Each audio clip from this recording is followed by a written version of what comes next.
Hej, jeg vil lige forklare dig, hvordan du går ind og bestiller motionskortet til Ilskov Kultur og Idrætsliv. Du starter med at gå ind på Ilskov Kultur og Idrætsliv, og så finder du menubaren heroppe, og der er noget, der hedder bestil motionskort. Der går du ind, og så går du ned. Hvis du aldrig har været medlem, så trykker du her. Så går du ind i Conventus, som det hedder, det system, som vi bruger i idrætslivet. Og der opretter du dig selv som mand eller kvinde, og så navn og adresse og det hele. Og der accepterer du så lige handelsbetingelserne og tilmelder dig. Så vil du få en sms og en e-mail med dit password. Så når at du så har fået dit password, så er du jo allerede medlem. Og der går du simpelthen ind, og så skriver din e-mail eller mobil og din adgangskode. Så ryger du tilbage på Kultur og Idrætsliv. Der kan du så vælge, om du vil have et fitnessabonnement på 3 måneder eller 6 måneder.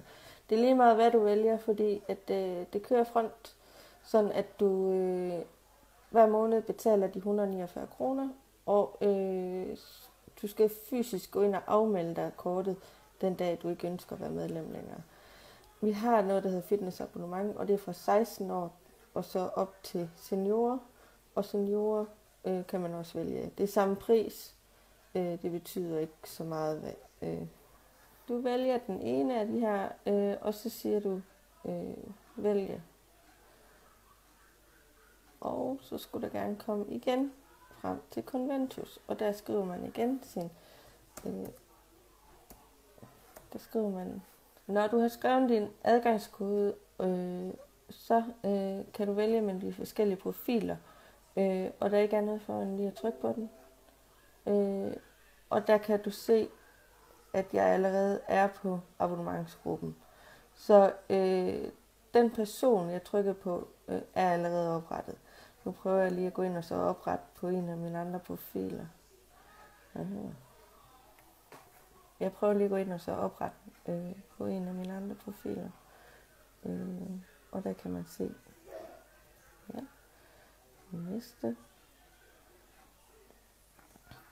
Og så går jeg ind og siger, jamen for resten af april måned, der koster det så 130 kroner, og så er det fitness en måned igen. Og det siger jeg okay til hernede. Jeg accepterer hans betingelser og skriver næste.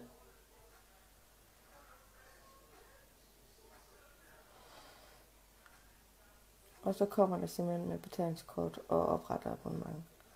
Så når det er gjort, så er du faktisk igennem det. Når du har oprettet, eller når du har betalt dit abonnement, så vil der gå 12-24 timer, inden at dit abonnement ligesom slår helt igennem. Det betyder også, at du ikke kan gå ind og booke nogle hold, før der er gået de her 12-24 timer.